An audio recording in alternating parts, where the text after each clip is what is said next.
झारखंड में कोरोना संक्रमितों की संख्या में आई कमी। महज 4 जिले में मिले 100 से ज्यादा मरीज। दूसरी लहर थमने के बाद औसत वृद्धि दर घटकर हुई 0.04%।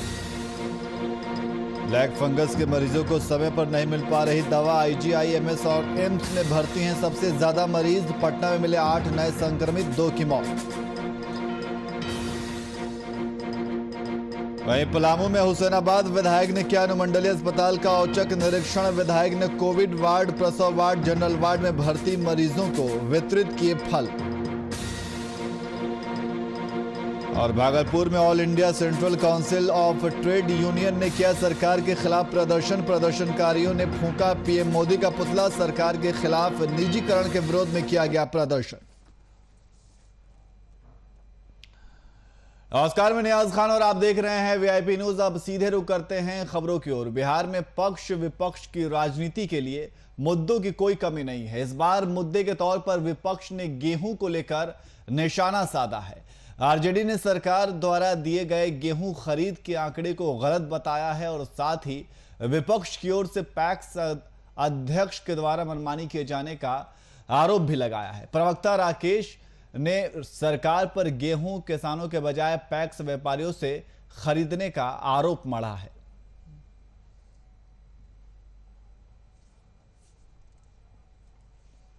का आंकड़ा दिया है वो बिल्कुल ही फर्जी है। सरकार ने पहले घोषणा किया था, माननीय मुख्यमंत्री जी ने स्वयं घोषणा किया था कि बिहार के किसानों का 7 लाख हेक्टेयर गेहूं हम खरीदेंगे। लेकिन अभी जो स्थिति है, इन्होंने कह दिया कि हमने लक्ष्य को पूरा कर लिया। लेकिन आप लोगों को याद होगा 30 मई को हम लोगों ने जब सवाल ये उठाया था, उस समय सरकार की ओर से वक्तव्य आया था कि 3,40,000 हेक्टेयर टन गेहूं की खरीदगी अभी हुई है। तो क्या 15 दिन के अंदर आधा लगभग 3,60,000 गेहूं खरीद लिया गया?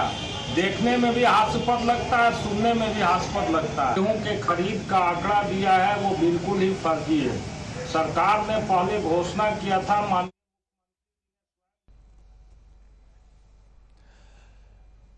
तो बिहार में पक्ष और विपक्ष की राजनीति के लिए मुद्दों की कोई कमी नहीं होती है। और अब एक आरजेडी ने नए मुद्दे के ऊपर घेरने की सरकार को कोशिश की है। और इसी खबर पर अधिक जानकारी के लिए हमारे साथ हमारे संवाददाता कुमार गौतम हमारे साथ फोन लाइन पे मौजूद है। गौतम, अब देखा यह जा रहा है कि आरजेडी ने सरकार द्वारा गेहूं खरीद के आंकड़े को गलत बताया है और सरकार को लगातार घेरने का विपक्ष काम कर रही है।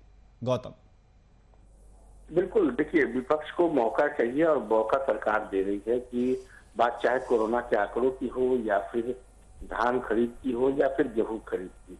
इन तमाम मुद्दों पर सरकार के आंकड़ों को बिल्कुल फर्जी तरीके से करार देते हुए आरजेडी प्रोटेस्ट कर रही है, प्रदर्शन कर रही है और सरकार से ये मांग कर रही है कि जिस तरह से कागजी तौर पे कागज में आंकड़ों को दिखाया जाता है, उससे बिल्कुल अलग हकीकत होती है। और जिस तरह से गेहूं की खरीद में धांधली की गई है, पैक्स के जो अध्यक्ष हैं, पैक्स के जो सदस्य हैं, उन लोगों ने धांधली की है। और जो धान खरीद या गेहूं खरीद की जो मूल्य निर्धारित की जाती है जी, उस पर बिचौलियों का कब्जा होता है। तो कहीं न कहीं सरकार के दावों को खोखला मारती है विपक्ष और यही कारण है कि आरजेडी इस पूरे मामले को तूल दे रही है। हालांकि हमने जब आरजेडी के तमाम जो नेता हैं उनसे जब बात की तो उन्होंने आंकड़े नहीं बताए, लेकिन सरकार के आंकड़ों को या सरकार के ये दावों को बिल्कुल बेबुनियाद बताते हैं। कहते हैं कि गांव में किसानों की जो स्थिति है वो बदहाली की स्थिति है। गांव में जो किसान हैं वो अपने गेहूं की खरीद को कम रेट पर बेच देते हैं क्योंकि बिचौलिए हो गए हैं, कहीं भी खरीदारी नहीं हो रही है, ऐसा मानना है आरजेडी का। लेकिन सरकार की तरफ से जब बात की जाती है तो वो दावा किया जाता है कि जो पैक्स हैं उनके माध्यम से किसानों को बहुत फायदा हुआ है। उन्होंने गेहूं की अच्छी फसल को अच्छे रेट पर मुनाफे के साथ बेचा है और सरकार के पास पर्याप्त जो मात्रा में उससे अधिक धान और गेहूं की खरीद हुई है। तो ऐसे में सरकार का अपना दावा है, लेकिन विपक्ष पूरी तरीके से हावी है और सरकार के आंकड़ों को खोखला बता रही है। जी गौतम, जिस तरीके से ये लगातार देखा जा रहा है कि विपक्ष जो है सरकार को हर मुद्दे पर घेरने की कोशिश की जा रही है, और जहां तक आंकड़ों की बात की जाए तो लगातार कोरोना से हुए मौत के आंकड़ों को लेकर के भी विपक्ष ने नीतीश सरकार को घेरा था। और हालांकि ये भी देखा गया कि कोर्ट ने जब हस्तक्षेप किया तो अचानक से आंकड़ों में फर्क आ गया, लगभग 73% का फर्क आ गया था। तो अब जो है गेहूं खरीद के आंकड़ों को छुपाने का आरोप लगा रही है विपक्ष। ये कह रही है कि गलत आंकड़े पेश किए जा रहे हैं, और उनका ये कहना है कि किसानों के बजाय पैक्स व्यापारियों से गेहूं खरीदे जा रहे हैं। तो ये जो बीच में जो बिचौलिए आ रहे हैं, अगर इनके आरोपों में दम है तो सरकार इन बिचौलियों को क्यों नहीं दूर करती है? क्योंकि कहीं ना कहीं आरोप जो है वो सही ही लग रहे हैं, क्योंकि लगातार ये देखा जा रहा है कि बिचौलिए जो हैं वो बीच में आ ही जाते हैं। बिल्कुल, देखिए नियाज, जिस तरह से आपने शुरुआत की कोरोना के आंकड़ों को, तो सरकार के जो आंकड़े होते हैं वो प्रशासनिक स्तर पर जो धरातल पर होते हैं वहां से आंकड़े जुटाए जाते हैं और सरकार अपनी पीठ खुद थपथपाती है। बात चाहे कोरोना की हो, बात चाहे धान खरीद की हो, या फिर गेहूं के इस पूरे मामले पर अभी जो वर्तमान में जो स्थितियां हैं गेहूं को लेकर के है। तो गेहूं में भी जो जिस तरह से धान की जो समर्थन मूल्य है एमएसपी, उस मूल्य पर सरकार ने दावा किया था कि हम खरीदेंगे, और ऐसा हुआ भी। लेकिन पूरी तरीके से ये सफल नहीं हुआ। किसानों से जब बातचीत हुई तो उन्होंने कहा कि पैक्स के माध्यम से ना तो सरकार तक वो धान पहुंच पाता है और ना ही जो मूल्य है वो मिल पाता है। तो दोनों में आसमान जमीन का फर्क है। सरकार जो तय करती है रेट, उस रेट पर किसान सिर्फ अखबारी कागजों पर ही ये चीजें रहती है और उसके कम दामों पर किसान बेचने पे मजबूर होते हैं। और यही कारण है कि गेहूं को लेकर के भी जो खरीद मूल्य था, उस खरीद मूल्य से कम दामों पर बिचौलिए लेते हैं, और बिचौलियों के माध्यम से जो वो बिचौलिए भी पैक्स के ही माध्यम से रहते हैं। किसान, खेत और गेहूं, ये तमाम वो चीजें, वो ऐसा नहीं है कि कोई बाहर से आता है, वो सब कुछ वहीं उपलब्ध होता है और उसके माध्यम से ही ये सारी चीजें होती हैं। सरकार जब तमाम जिलों का लेखा जोखा लेती है, आंकड़े जब तय होते हैं आंकड़े, तो उस आंकड़ों में सरकार को लगता है कि हमने बहुत बेहतर काम किया पैक्स के माध्यम से, लेकिन ऐसा होता नहीं है। किसान आज भी जो अपने फसल उगाते हैं, उसमें जो गेहूं की जो फसल है उसकी पैदावार बहुत अच्छी हुई है इस बार। इस पे कहीं कोई दौरा नहीं है कि इस बार बिहार में गेहूं की जो फसल है वो बहुत अच्छी हुई है। और ऐसे में अच्छी उपज के साथ साथ अगर अच्छी रेट भी अगर मिल जाता तो शायद किसानों की आज ये बदहाल स्थिति नहीं होती। लेकिन किसान उसको कम दामों पर बेचने के मजबूर होते हैं, वो बाजार में जाकर के डायरेक्ट नहीं बेच सकते। तो ऐसे में और फिर वही टैक्स के माध्यम से ही सरकार उसको अपने निर्धारित मूल्यों पर खरीदती है। तो आंकड़ों के हिसाब से सरकार को लग रहा है कि उन्होंने बहुत बेहतर काम किया, लेकिन किसानों के हिसाब से जो आरजेडी जो जिस चश्मे से देख रही है उसमें हकीकत यही है कि जिस तरह से धान के वक्त में भी आपने देखा कि धान में के समय में भी ये चीजें सामने आई थी, वही चीजें आज गेहूं के समय में सामने आ रही है। और आरजेडी के जो किसान, खासकर के जो किसान प्रकोष्ठ के जो लोग हैं, उन लोगों ने साफ तौर पर सरकार के ऊपर और कृषि मंत्री के ऊपर आरोप लगाए हैं कि उन्होंने सही समय पर सही निर्धारित मूल्य और सही निगरानी भी टैक्स को अगर करती तो शायद आज ये आंकड़ों में आंकड़े और भी बेहतर हो सकते थे।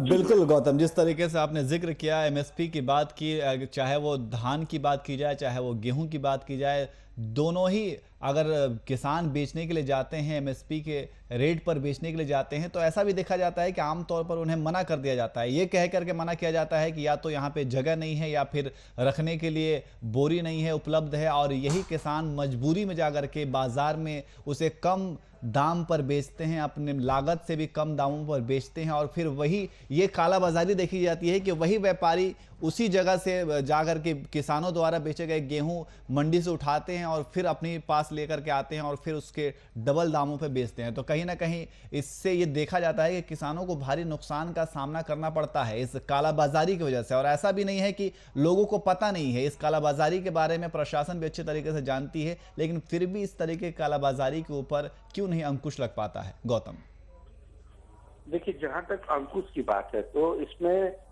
सरकार अगर चाहे तो इस पर कड़े नियम के साथ अगर कुछ पाबंदियां लगा दे तो शायद ये सफल भी हो सकता है, क्योंकि सरकार के पास एक माध्यम है, वो माध्यम है टैक्स। टैक्स के माध्यम से ही किसानों के फसल को खरीदा जाता है, ताकि सरकार के पास जो आंकड़े हैं वो सही समय पर, सही वक्त पर और सही रेट तय हो सके। सरकार जो रेट तय करती है, बात चाहे आपने बिल्कुल ठीक कहा कि धान का, आपको याद होगा कि धान का 1650 रुपए प्रति क्विंटल वो समर्थन मूल्य था और उस रेट पर न बेच करके 1100 या 1200 रुपए प्रति क्विंटल की रेट से धान बेचे गए थे जी। तो और यही कारण है कि जो 400 या 500 रुपए प्रति क्विंटल का मुनाफा है वो बिचौलियों को जाता है। और बिचौलिए ये किसानों को, किसान बहुत भोले वाले होते हैं, किसान को समझाना या बहलाना फुसलाना कोई बड़ी बात नहीं है। जो धनाढ्य व्यक्ति होता है वो उसके ऊपर, उनकी फसल पर भी कब्जा होता है और उनके किसानों के ऊपर भी कब्जा होता है। और बहुत सारे किसान ऐसे हैं जो दूसरों की जमीन पर खेती करते हैं, जिसको बोलते हैं कि दूसरों की जमीन पर खेती करते हैं और उनकी फसल को वो पहले ही वो तय कर लेते हैं रेट। तो अगर मान लीजिए कि वो पहले रेट तय कर दिया या जो जमीन के हिसाब से अगर उसको एक तो जमीन मालिक को पैसा दे देना पड़ता है, लेकिन जो टैक्स होते हैं वो जमीन मालिक के हिसाब से उनको लगता है यही किसान है, और जो जमीन मालिक होता है उसका कोई रोल नहीं होता है। लेकिन फिर भी जो किसान के माध्यम से उसकी फसल को खरीदा जाता है और किसान को लगता है कि शायद इसमें फायदा है और वो औने पौने भाव में बेच देते हैं, इसलिए क्योंकि एक तरफ तो मौसम की मांग होती है। अभी आप देखिए, गेहूं की फसल अगर किसान के पास तो स्टॉक रखने के लिए जगह नहीं होता, वो खेतों में ही ये सारी चीजें रख सकते हैं। तो ऐसे में वो आनन फानन में गेहूं की जब कटाई होती है और गेहूं के रखने की वजह से वो टैक्स के पास ही होता है कि वो खाद्यान्न को किस तरीके से सुरक्षित और संरक्षित रख सके। तो कहीं ना कहीं इस पूरे मामले में रेट को जी गौतम, बिल्कुल जिस तरीके से अब आरजेडी ने सरकार के ऊपर ये आरोप लगाया है कि गेहूं की खरीद के आंकड़े को सरकार के द्वारा गलत बताया जा रहा है, तो इस आरोप में कितना दम है और इस आरोप के बाद जो है अब सत्ता पक्ष क्या कुछ प्रतिक्रिया देती है, ये भी देखने वाली बात होगी। बहुत बहुत शुक्रिया गौतम तमाम जानकारी के लिए। वहीं बीजेपी द्वारा बीते दिन धान क्रय केंद्रों में किसानों की बकाया राशि की मांग को लेकर खेतों में किए गए धरना प्रदर्शन के खिलाफ पुलिस की ओर से एक्शन लिया गया है। लॉकडाउन में भीड़ जमा करने की मनाही के बावजूद धरना प्रदर्शन करने के आरोप में राज्य पुलिस ने बीजेपी के 80 नेताओं के खिलाफ प्राथमिकी दर्ज की है। इन नेताओं में बीजेपी के प्रदेश अध्यक्ष दीपक प्रकाश और कांके विधायक समरी लाल समेत कई अन्य नेताओं के नाम शामिल हैं। वहीं दूसरी ओर बीते 18 जून को भाकपा माले द्वारा अल्बर्ट इक्का चौक पर महंगाई को लेकर किए गए प्रदर्शन के खिलाफ पुलिस ने पार्टी के कई नेताओं पर मामला दर्ज कराया है। पुलिस के एक्शन को लेकर प्रदेश बीजेपी की ओर से सरकार पर फिर से तीखी बयानबाजी की गई है। प्रदेश प्रवक्ता प्रतुल शहदेव ने बीजेपी के खिलाफ लिए गए एक्शन को बीजेपी के प्रति सरकार का खौफ बताया है।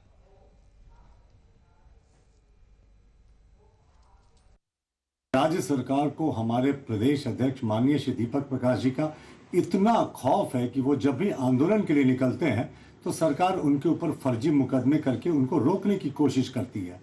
इससे पहले उनके ऊपर देशद्रोह का एक फर्जी मुकदमा किया गया, जिस पर हाईकोर्ट ने किसी भी पीड़क कार्रवाई करने से रोक लगा दी। इस बार वो किसानों के हित में खेतों पर उतरे तो राज्य सरकार ने घबराकर फिर से एक फर्जी मुकदमा कर दिया। पर राज्य सरकार भूल जाती है कि हम राष्ट्रवादी पार्टी के सदस्य हैं और हमने दशकों से ऐसे फर्जी मुकदमे देखे हैं और हमारे प्रदेश अध्यक्ष जी को रत्ती भर फर्क नहीं पड़ता ऐसे फर्जी मुकदमों से।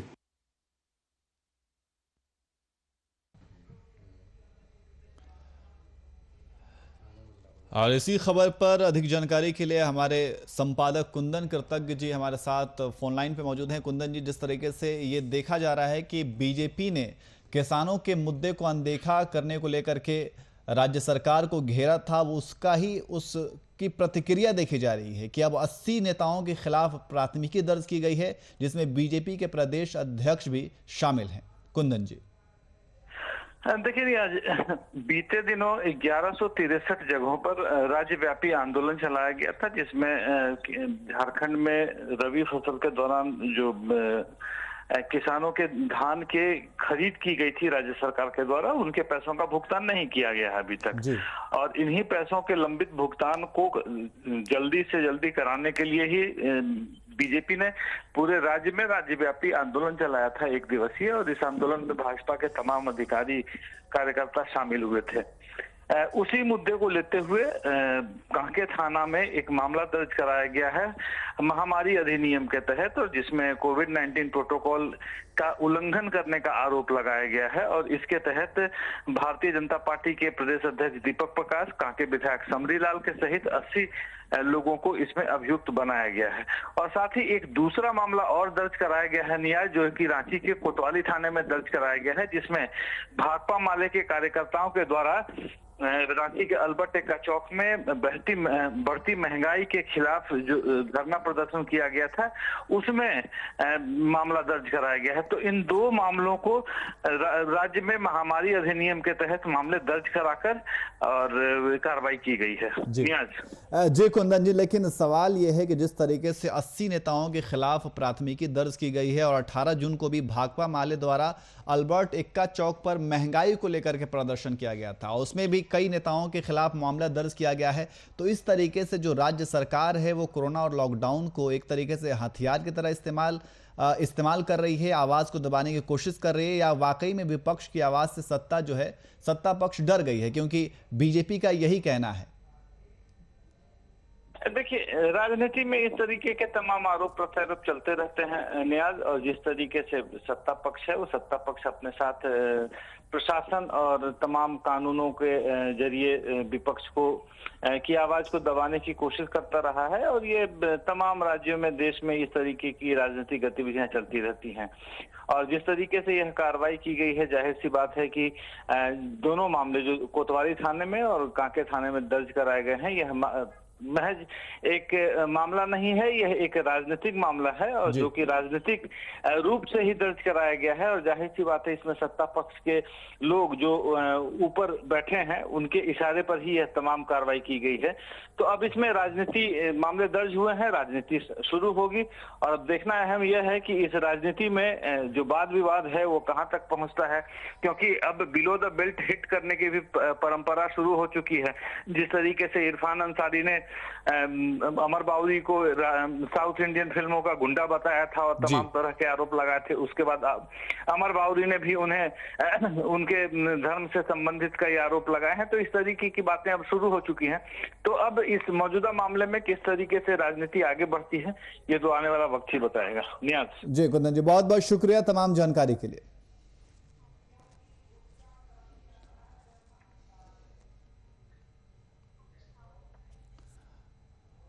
वहीं पलामू के सुदूर ग्रामीण इलाके में वैक्सीनेशन को लेकर काफी जागरूकता देखने को मिल रही है। पतन ब्लॉक के टीका केंद्रों पर सुदूर इलाकों से आने वाले ग्रामीणों की अच्छी खासी भीड़ दिख रही है। एक दिन में इस केंद्र में ब्लॉक के 5 गांव से आए लगभग 700 लोगों ने टीका लिया। जिला प्रशासन की ओर से पूरे जिले में लोगों से जल्द टीका लेने की अपील भी की जा रही है।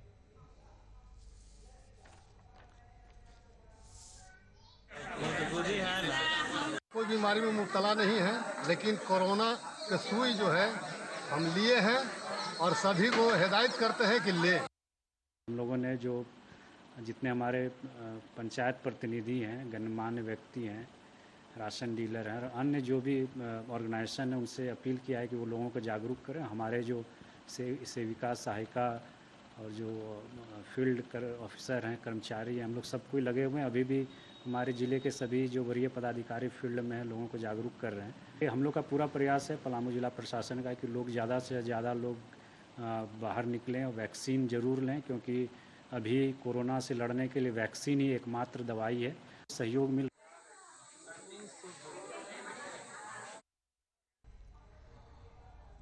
लोक जनशक्ति पार्टी में उठापटक लगातार जारी है। चिराग पासवान ने शनिवार रात लोकसभा स्पीकर ओम बिरला से मुलाकात कर पार्टी को अपना बताते हुए उस पर दावा ठोका है।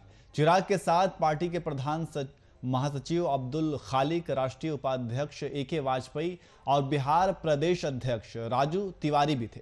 इधर उनके बागी चाचा पशुपति कुमार पारस ने अपनी नई राष्ट्रीय कार्यकारिणी का ऐलान भी कर दिया है। राष्ट्रीय अध्यक्ष के तौर पर पारस ने सांसद प्रिंस राज को राष्ट्रीय महासचिव, जबकि चौधरी महबूब अली कैसर को राष्ट्रीय उपाध्यक्ष बनाया है। चिराग पासवान आज दिल्ली में राष्ट्रीय कार्यकारिणी की मीटिंग में भी जा रहे हैं। लोक जनशक्ति पार्टी में चल रही चाचा भतीजे की लड़ाई में आज का दिन बहुत ही महत्वपूर्ण होने वाला है। आज चिराग पासवान दिल्ली में राष्ट्रीय कार्यकारिणी की मीटिंग करने जा रहे हैं। सुबह के 11 बजे से होने वाली इस मीटिंग में पार्टी का मुख्य मुद्दा राष्ट्रीय अध्यक्ष पद का होगा, जिसकी कुर्सी चिराग पासवान बनाए रखने का दावा करेंगे। लोकसभा स्पीकर से बातचीत के बाद चिराग ने क्या कुछ कहा, सुनिए। संगठन या कोई भी राजनीतिक दल या देश एक संविधान के आधार पर चलता है। अगर आप उस संविधान को अगर आप नहीं मानेंगे, अगर आप उसकी पालना नहीं करेंगे, तो मुझे नहीं लगता कि इस अराजकता के माहौल में किसी भी संगठन का आगे बढ़ना संभव हो पाएगा। लोक जनशक्ति पार्टी का गठन जब साल 2000 में हुआ था, पार्टी के संस्थापक मेरे पिताजी आदरणीय रामविलास पासवान जी ने जब इसका गठन किया था, तो उसी वक्त इसके संविधान की भी रचना की गई थी कि किस किस समय पर क्या क्या कारणों पे या किन किन परिस्थितियों में पार्टी कैसे आगे चलेगी या क्या निर्णय लिए जाएंगे। तो उसी में एक प्रक्रिया का जिक्र है कि राष्ट्रीय अध्यक्ष का चुनाव वो कैसे किया जाएगा। तो राष्ट्रीय अध्यक्ष का चुनाव पार्टी की जो नेशनल एग्जीक्यूटिव है, जिसमें लगभग 75 के करीब उसमें मेंबर्स होते हैं, वो कैसे होते हैं मैं वो भी आपको बताता हूँ। जिसमें एक राष्ट्रीय अध्यक्ष होता है, नेशनल प्रेसिडेंट होता है, एक उसमें आपके राष्ट्रीय महासचिव होते हैं, एक 6 उसमें आपके वाइस प्रेसिडेंट्स होते हैं, 16 उसमें नेशनल जनरल सेक्रेटरी जिसे राष्ट्रीय महासचिव कहा जाता है वो होते हैं, और 16 सेक्रेटरीज होते हैं राष्ट्रीय सचिव, और एक ट्रेजरर होता है, एंड प्लस उसमें जितने भी स्टेट्स और यूटीज़ हैं, 35 स्टेट्स और यूटीज़ मिला के उनके अध्यक्ष उसमें होते हैं, और प्लस जो आपके सांसद या विधायक जो चुन के आते हैं वो भी उसके मेंबर्स होते हैं। तो मोटा मोटी ये संख्या जो होती है 75 के आसपास आती है। कई बार कुछ हो सकता है राष्ट्रीय सचिवों की नियुक्ति हो, कुछ की नहीं हो, या किसी का बीच में निधन हो गया हो तो वो सीट खाली हो, ये सारे कारण होते हैं। कई बार सांसदों की संख्या ज़्यादा हो तो बढ़ जाती है, कम हो तो कम हो जाती है। तो ये होते हैं, ये लोग अंतोगत्वा मिलकर चुनाव करते हैं आपके राष्ट्रीय अध्यक्ष का। तो उस राष्ट्रीय अध्यक्ष के चुनाव में आज जो मुझे जानकारी मिली कि पार्टी से निलंबित जितने भी सांसद हैं उन्होंने मेरे चाचा जी को राष्ट्रीय अध्यक्ष के तौर पर चुना।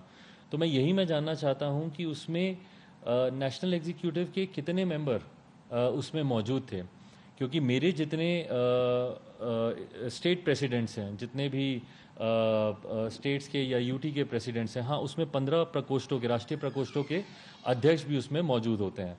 तो जितने भी मेरे स्टेट प्रेसिडेंट्स हैं उसमें से 2 को छोड़कर, एक हमारे दिल्ली के हमारे प्रदेश अध्यक्ष विनोद नागर हैं, दूसरे हमारे जम्मू कश्मीर के हमारे अध्यक्ष संजय सराफ हैं, जिन दोनों को पार्टी ने कल ही एंटी पार्टी गतिविधियों के तहत उनको निलंबित कर दिया था। वो 2 लोग ज़रूर मुझे वहाँ पे मौजूद होने की मुझे जानकारी मिली। राष्ट्रीय प्रकोष्ठों के अध्यक्ष के तौर पर हमारे लेबर प्रकोष्ठ के, मजदूर प्रकोष्ठ के हमारे अध्यक्ष रामजी सिंह, उनके वहाँ पे मुझे मौजूद होने की जानकारी मुझे ज़रूर मिली। और इसके अलावा एक हमारे राष्ट्रीय महासचिव राकेश चौधरी, उनके वहाँ पे होने की मुझे जानकारी मिली। उसके अलावा मुझे नहीं पता कि नेशनल एग्जीक्यूटिव के कितने मेंबर हैं। तो अगर मैं इन सब की संख्या को मैं गिन भी लूँ, 2 अध्यक्ष हो गए आपके, एक हमारे वो राष्ट्रीय प्रकोष्ठ के अध्यक्ष और एक राष्ट्रीय महासचिव, तो 4 ये लोग हो गए। एक हमारे नेशनल वाइस प्रेसिडेंट सूरज भान सिंह जी, वो वहाँ पे उनके साथ मौजूद थे, 5 ये हो गए। एंड प्लस जो 5 सांसदों की बात कही जा रही है, जिसमें से कि एक सांसद प्रिंस राज वो वहाँ पे नहीं गए थे। किस कारण से नहीं गए थे वो मुझे नहीं पता, बट प्रिंस राज भी उसमें मौजूद नहीं थे। तो 5 में से 4 सांसद, तो मेरे हिसाब से तो सिर्फ 9 लोग वहाँ पे जो राष्ट्रीय कार्यकारिणी के थे, सिर्फ 9 सदस्य वहाँ पर मौजूद थे। तो उसके अलावा कौन ऐसे लोग थे जिन्होंने राष्ट्रीय अध्यक्ष का चुनाव किया, इस पे बहुत बड़ा प्रश्न चिन्ह उठता है। बहरहाल दूसरी बात जो वो बार बार कहते हैं कि एक पार्टी एक पद, हमारी पार्टी का संविधान कहता है। हमारी संविधान की एक धारा में इस बात का जिक्र ज़रूर किया गया है कि जो chairman of the parliamentary board होगा वो राष्ट्रीय स्तर पर और किसी पद को वो नहीं लेगा। तो जब मेरी भी नियुक्ति जब पार्टी के राष्ट्रीय अध्यक्ष के तौर पर हुई तो मैंने भी तुरंत chairman of the parliamentary board के पद से उस वक्त मैंने रिज़ाइन किया। और उसके बाद ये सारी पावर्स अगर किसी भी कार्यकारिणी या किसी भी कमेटी के अभाव में जब वो नहीं होती है वो समिति, तो सारी पावर्स राष्ट्रीय अध्यक्ष के पास आ जाती हैं। तो इन्होंने अब क्योंकि अभी अपने आप को ये राष्ट्रीय अध्यक्ष घोषित कर रहे हैं लोक जनशक्ति पार्टी का, तो मैं जानना चाहता हूं कि क्या फिर ये दलित सेना जो लोक जनशक्ति पार्टी का एक मजबूत प्रकोष्ठ है, क्या उसके राष्ट्रीय अध्यक्ष के पद से इस्तीफा देंगे? क्या अभी इन्होंने जो माननीय अध्यक्ष लोकसभा ओम बिरला जी से मुलाकात कर अपने आप को संसदीय दल का नेता के तौर पे इन्होंने घोषित किया, क्या ये उस पद से इस्तीफा देंगे? ये कौन से पद से इस्तीफा देंगे ये भी देखना मज़ेदार होगा। और फिलहाल बुलेटिन में इतना ही। देश और दुनिया की तमाम खबरों के लिए देखते रहिए VIP न्यूज़। नमस्कार।